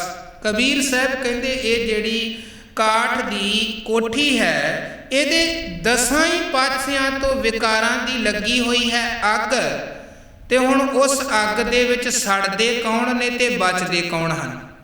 ਬਚਦੇ ਕੌਣ ਨੇ ਤੇ ਸੜਦੇ ਕੌਣ ਨੇ? ਕਬੀਰ ਜੀ ਕਹਿੰਦੇ ਪੰਡਤ ਪੰਡਤ ਜਲ ਮੂਏ, ਮੂਰਖ ਉਬਰੇ ਭਾਗ। ਜਿਹੜੇ ਤੇ ਹੁੰਦੇ ਨੇ ਪੰਡਤ, ਉਹ ਤਾਂ ਸੜ ਜਾਂਦੇ ਹਨ, ਤੇ ਜਿਹੜਾ ਮੂਰਖ ਹੈ ਉਹ ਬਚ ਗਿਆ। ਹੁਣ ਬਰੀਕੀ ਸਮਝਣ ਵਾਲੀ ਹੈ ਕਿ ਜਿਹਦੇ ਅੰਦਰ ਤੇ ਭੋਲਾਪਨ ਹੈ, ਜਿਹਨੂੰ ਤੇ ਪਤਾ ਅੱਗ ਲੱਗੀ ਹੈ, ਉਹ ਤੇ ਮਾਰਦਾ ਛਾਲ ਤੇ ਅੱਗ ਤੋਂ ਬਾਹਰ ਹੋ ਜਾਂਦਾ ਹੈ। ਤੇ ਜਿਹੜਾ ਕੋਈ ਬਹੁਤਿਆਂ ਹਿਸਾਬਾਂ ਕਿਤਾਬਾਂ 'ਚ ਪੈ ਜਾਂਦਾ, ਕਈ ਵਾਰ ਉਹ ਬੰਦਾ ਵਿੱਚ ਹੀ ਉਲਝਿਆ ਰਹਿ ਜਾਂਦਾ ਹੈ। ਇੱਕ ਜਗ੍ਹਾ ਮਹਾਰਾਜ ਦਾ ਇੱਕ ਬਚਨ ਹੈ, ਕਹਿੰਦੇ ਗੱਲਾਂ ਉੱਪਰ ਤਪਾਵਸ ਨਾ ਹੋਵਈ, ਬਿਖ ਖਾਦੇ ਤਤਕਾਲ ਮਰ ਜਾਈ। ਗੱਲੀ ਬਾਤੀ ਗੱਲ ਨਹੀਂ ਬਣਦੀ ਹੈ, ਜਿੰਨਾ ਮਰਜੀ ਕੋਈ ਵਿਦਵਾਨ ਹੋਵੇ, ਜੇ ਜ਼ੁਬਾਨ ਤੇ ਜ਼ਹਿਰ ਟੱਚ ਕਰੇਗਾ ਤੇ ਦਲੀਲਾਂ ਅਪੀਲਾਂ ਬੰਦਾ ਜਿੰਨੀਆਂ ਮਰਜੀ ਦਿੰਦਾ ਰਹੇ, ਜ਼ਹਿਰ ਨੇ ਆਪਣਾ ਅਸਰ ਕਰ ਦੇਣਾ, ਉਹਦੀਆਂ ਅਪੀਲਾਂ ਦਲੀਲਾਂ ਧਰਾਈਆਂ ਰਹਿ ਜਾਣੀਆਂ ਹਨ। ਕਈ ਵਾਰ ਮੂਰਖ ਬਚ ਜਾਂਦੇ ਹਨ ਤੇ ਜਿਹੜੇ ਆਪਣੇ ਆਪ ਨੂੰ ਬਹੁਤੇ ਸਿਆਣੇ ਸਮਝਦੇ ਨੇ ਉਹ ਡੁੱਬ ਜਾਂਦੇ ਹਨ। ਉਹ ਇੱਕ ਕਹਾਣੀ ਵੀ ਕਿਸੇ ਨੇ ਬੜੀ ਪਿਆਰੀ ਲਿਖੀ ਹੈ ਕਿ ਕੋਈ ਬੜਾ ਵਿਦਵਾਨ ਪੰਡਤ, ਬੜਾ ਵਿਦਵਾਨ, ਕਈ ਭਾਸ਼ਾ ਦਾ ਉਹਨੂੰ ਗਿਆਨ ਤੇ ਕਈ ਗ੍ਰੰਥ ਉਹਨੂੰ ਯਾਦ, ਬੇੜੇ ਤੇ ਬਹਿ ਗਿਆ, ਦਰਿਆ ਦੇ ਇੱਕ ਕਿਨਾਰੇ ਤੋਂ ਦੂਜੇ ਕਿਨਾਰੇ ਤੇ ਜਾਣਾ ਸੀ, ਤੇ ਵਿਦਵਾਨ ਸੀ ਤੇ ਅੰਦਰ ਹਮੇਸ਼ਾ ਹੰਕਾਰ ਬੋਲਦਾ ਸੀ ਕਿ ਮੈਂ ਜਿਹਦੇ ਨਾਲ ਵੀ ਗੱਲ ਕਰਾਂ, ਜਿਹਦੇ ਵੀ ਕੋਲ ਬਵਾਂ ਤੇ ਉਹਨੂੰ ਮਿੰਟਾਂ ਸਕਿੰਟਾਂ 'ਚ ਸਾਬਤ ਕਰ ਦੇਵਾਂ ਕਿ ਤੇਰੀ ਜ਼ਿੰਦਗੀ ਤੇ ਕੁਝ ਵੀ ਨਹੀਂ ਹੈ, ਮੈਂ ਬੜਾ ਵਿਦਵਾਨ, ਮੈਂ ਬੜਾ ਸਿਆਣਾ, ਮੈਂ ਬੜਾ ਉੱਚਾ।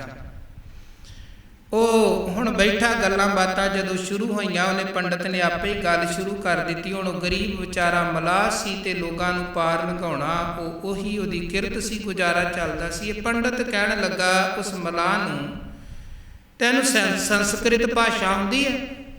ਉਹ ਕਹਿਣ ਲੱਗਾ ਨਾ ਪੰਡਤ ਜੀ, ਸਾਡੇ ਕੋਲ ਸੰਸਕ੍ਰਿਤ ਸਿੱਖਣ ਦਾ ਸਮਾਂ ਕਿੱਥੇ ਸੀ, ਗਰੀਬ ਸਾਂ, ਛੋਟੇ ਹੁੰਦਿਆਂ ਹੀ ਕਿਰਤ ਸ਼ੁਰੂ ਕਰ ਦਿੱਤੀ, ਨਹੀਂ ਮੈਨੂੰ ਸੰਸਕ੍ਰਿਤ ਦਾ ਕੋਈ ਪਤਾ ਨਹੀਂ। ਚਲੋ ਪੰਡਤ ਕਹਿਣ ਲੱਗਾ ਫਿਰ ਤਾਂ ਤੇਰੀ ਜ਼ਿੰਦਗੀ 25% ਗਈ।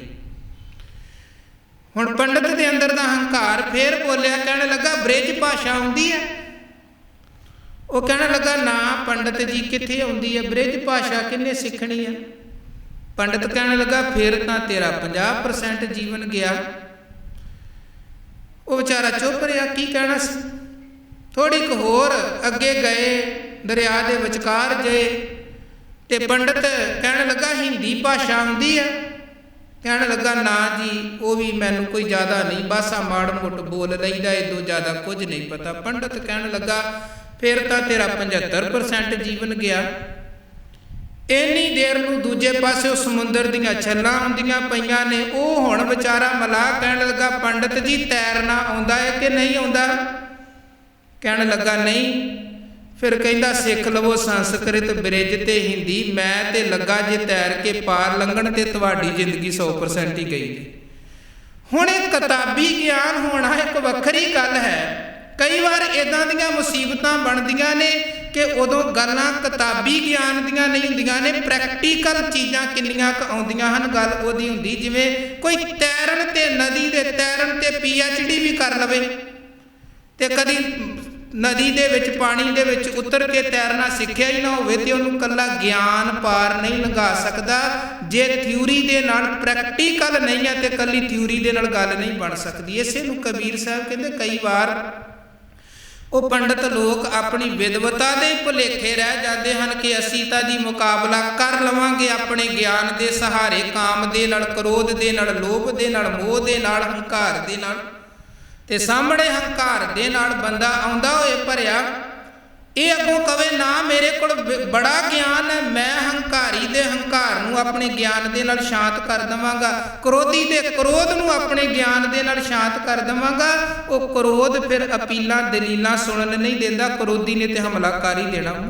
ਭਲੇ ਨੂੰ ਪਤਾ ਹੈ ਕਿ ਭੱਜ ਕੇ ਜਾਨ ਬਚਾ ਲਵੋ, ਤੇ ਜਿਹਨੂੰ ਇਹ ਹੋਏਗਾ ਕਿ ਮੈਂ ਤੇ ਆਪਣੇ ਗਿਆਨ ਦੇ ਨਾਲ ਦੂਜੇ ਦੇ ਹੰਕਾਰ ਨੂੰ ਸ਼ਾਂਤ ਕਰ ਦੇਵਾਂਗਾ, ਕਈ ਵਾਰ ਸ਼ਾਂਤ ਕਰਨ ਦਾ ਮੌਕਾ ਹੀ ਨਹੀਂ ਮਿਲਦਾ ਤੇ ਕ੍ਰੋਧ 'ਚ ਫਸਿਆ ਹੋਇਆ ਬੰਦਾ ਪਹਿਲਾਂ ਹੀ ਹਮਲਾ ਕਰਕੇ ਖੇਡ ਮੁਕਾ ਦਿੰਦਾ ਹੈ। ਇਸੇ ਪੱਖ ਨੂੰ ਕਬੀਰ ਸਾਹਿਬ ਕਹਿੰਦੇ ਅੱਗ ਸਾਰੇ ਪਾਸੇ ਲੱਗੀ ਜੇ, ਵਿਸ਼ਿਆਂ ਵਿਕਾਰਾਂ ਦੀ ਸੰਸਾਰ ਸੜ ਰਿਹਾ ਹੈ। ਤੇ ਇਸ ਅੱਗ ਦੇ ਵਿੱਚ ਕਈ ਵਾਰ ਜਿਹੜੇ ਆਪਣੇ ਆਪ ਨੂੰ ਬਹੁਤੇ ਸਿਆਣੇ ਸਮਝਦੇ, ਇੱਥੇ ਪੰਡਤ ਦਾ ਮਤਲਬ ਕੋਈ ਹਿੰਦੂ ਪੰਡਤ ਦੀ ਗੱਲ ਨਹੀਂ ਹੈ। ਇੱਥੇ ਪੰਡਤ ਦਾ ਮਤਲਬ ਜਿਹੜਾ ਆਪਣੇ ਆਪ ਨੂੰ ਸਿਆਣਾ ਜਾਂ ਜ਼ਿਆਦਾ ਸਮਝਦਾਰ ਸਮਝਦਾ ਹੈ, ਉਹ ਕਹਿੰਦੇ ਸੜ ਜਾਂਦਾ ਹੈ ਤੇ ਮੂਰਖ ਉੱਭਰੇ ਭਾਗ। ਮੂਰਖ ਬਚ ਜਾਂਦਾ ਕਿਉਂਕਿ ਉਹਨੂੰ ਪਤਾ ਹੈ ਕਿ ਸਮੇਂ ਦਾ ਹਥਿਆਰ ਬਸ ਭੱਜੋ ਤੇ ਜਾਨ ਬਚਾ ਲਵੋ। ਉਹ ਫਿਰ ਆਪਣਾ ਉਹ ਸ਼ਸਤਰ ਵਰਤ ਕੇ ਤੇ ਜਾਨ ਬਚਾ ਲੈਂਦਾ। ਮੂਰਖ ਵਿਸ਼ਿਆਂ ਵਿਕਾਰਾਂ ਇੱਦਾਂ ਐਬਾਂ ਦੀ ਅੱਗ ਦੇ ਵਿੱਚ ਹੀ ਸੜ ਜਾਂਦਾ ਹੈ। ਸੋ ਇਹ ਵਿਚਾਰਾ ਕਬੀਰ ਸਾਹਿਬ ਜੀ ਇਹਨਾਂ ਪਾਵਨ ਬਚਨਾਂ ਦੇ ਰਾਹੀਂ ਸਾਨੂੰ ਸਮਝਾ ਰਹੇ ਨੇ। ਸਤਿਗੁਰੂ ਮਿਹਰ ਕਰਨ ਪਾਵਨ ਬਚਨ ਉਪਦੇਸ਼ ਸਾਡੇ ਹਿਰਦੇ 'ਚ ਵਸਣ। ਕੇਵਲ ਗੱਲਾਂ ਕਹਿਣ ਤੱਕ, ਪੜ੍ਹਨ ਤੱਕ, ਸੁਣਨ ਤੱਕ ਸੀਮਤ ਨਾ ਹੋਈਏ, ਨਾਲ ਦੀ ਨਾਲ ਉਹਨੂੰ ਜੀਵਨ ਅੰਦਰ ਕਮਾਉਣਾ ਹੈ। ਥਿਊਰੀ ਦੇ ਨਾਲ ਪ੍ਰੈਕਟੀਕਲ ਵੀ ਸਾਡੇ ਜੀਵਨ 'ਚ ਹੋਵੇ, ਫਿਰ ਜੀਵਨ ਅੱਗੇ ਵੱਧ ਸਕਦਾ, ਸਫਲਤਾ ਮਿਲ ਸਕਦੀ ਹੈ, ਡੁੱਬਣ ਤੋਂ ਬਚ ਸਕਦੇ ਹਾਂ। ਭੁੱਲਾਂ ਚੁੱਕਾਂ ਦੀ ਖਿਮਾ ਕਰਨੀ। ਫਤਿਹ ਪ੍ਰਵਾਨੋ ਜੀ। ਵਾਹਿਗੁਰੂ ਜੀ ਕਾ ਖਾਲਸਾ, ਵਾਹਿਗੁਰੂ ਜੀ ਕੀ ਫਤਿਹ। ਕਵੀ ਮਹੱਲਾ ਤੀਜਾ। ਆਨੰਦ ਇੱਕ ਓੰਕਾਰ ਸਤਿਗੁਰ ਪ੍ਰਸਾਦ। ਆਨੰਦ ਪਿਆ ਮੇਰੀ ਮਾਏ